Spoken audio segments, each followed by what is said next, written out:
Good morning friends, welcome to my channel Riya's Kitchen and Lifestyle. So বন্ধুরা তোমরা কেমন আছো? আশা করি ভালো আছো। আমিও ভালো আছি। আজকে হচ্ছে ফ্রাইডে। হ্যাঁ, এখন বাজে বেলা 12টার মতন। যা গরম পড়েছে, এই গরমে কিন্তু সত্যি কিছু খেতে ভালো লাগে না, শুধুমাত্র ঠান্ডা জাতীয় জিনিস খেতে ভালো লাগে। আর সেইটা খেলেই যেন মনে হয় যে হ্যাঁ চলো একটু শান্তি, কারণ গরমের তাপটা দিনে দিনেই বেড়ে চলেছে। তো সেই জন্য আজকে সবার জন্য গরমের একটা দারুণ রেসিপি আমি শেয়ার করতে চলেছি। তো দেখা যাক যে কি। সো দেখো, খুব সিম্পল রেসিপি, বাট এই গরমের তাপে কিন্তু এটা বেশ ভালো লাগে আর শরীরটাকেও খুব ডিটক্স করে। দেখো, আমি এখানে দুটো কাঁচা আম নিয়ে নিয়েছি, আমি ভালো করে ধুয়ে নিয়েছি। আমি জাস্ট এটাকে ছুলে নেব আর পিস পিস করে কেটে নেব। এখানে আমি চিনি নিয়েছি, বিট নুন নিয়েছি, চাট মশলা নিয়েছি, এখানে দুটো গ্লাস রেখেছি। প্রথমে যেটা করব সেটা হচ্ছে কাঁচা আমটাকে ভালো করে ছাড়িয়ে নেব। ছাড়িয়ে নিয়ে পিস পিস করে কেটে নেব, নিয়ে আমি বয়েল করে নেব। তারপর কি করছি, জুসটা কিভাবে বানাচ্ছি, আম পোড়া শরবত করব, তো সেটা দেখাচ্ছি। আর এই আম পোড়া শরবতটা কিন্তু গরমকালে দারুণ লাগে, শরীরও ভালো থাকে, বেশ রিফ্রেশিং ড্রিঙ্ক। চলো দেখা যাক কীভাবে বানাচ্ছি। সো দেখো, আমি আমটাকে ভালো করে ছাড়িয়ে নিয়েছি, এবার পিস পিস করে কেটে নেব।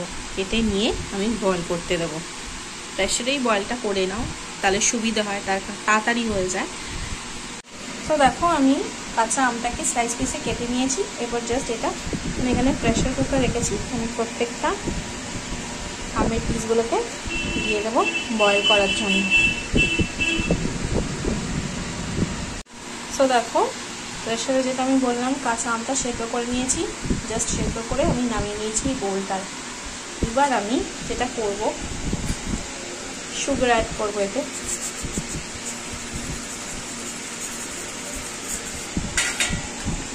আর এখানে হচ্ছে বিট নুন,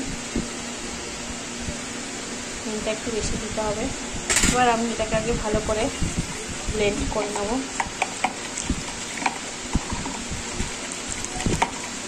ভালো করে মিক্স করতে হবে। তবে আমি একটু পরে চাট মশলাটা দেবো, দেখে নিতে লাগবে যে টেস্ট ঠিক আছে কিনা, কারণ স্বাদ মতো চিনি আর নুন অ্যাড করতে হবে। এটা আমি আমটা সেদ্ধ করে করলাম, কেউ যদি চাও তো আমটা পুড়িয়ে নিয়েও করতে পারো।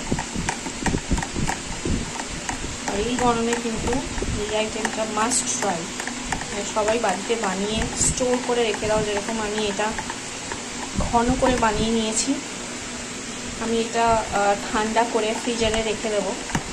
যখন মনে হবে তখন জাস্ট ওয়াটার অ্যাড করে আমি খাবো। তো দেখো, আমার ব্লেন্ড হয়ে গেছে। চাট মশলা আমি কিছুটা দিয়েছিলাম, তো আর একটু দিচ্ছি, কারণ আমার চাট মশলার ফ্লেভারটা ভালো লাগে। তো এবার আমি চাট মশলা দেওয়াতে কিন্তু কালারটা দেখো কি সুন্দর, অসাধারণ। সে ভালো করে মিক্স করব, দিয়ে ঠান্ডা হলে ফ্রিজারে স্টোর করে রাখবো। যখন ইচ্ছে হবে তখন খাবো। বাড়িতে যদি এই গরমে কেউ আসে আর এই শরবতটা সার্ভ করা যায়, তাহলে কিন্তু সে সত্যিকারে খুব তৃপ্তি পায়। সো আমার অলমোস্ট ডান। ফাইনালি আমি দেখাচ্ছি যে কেমন দেখতে হলো।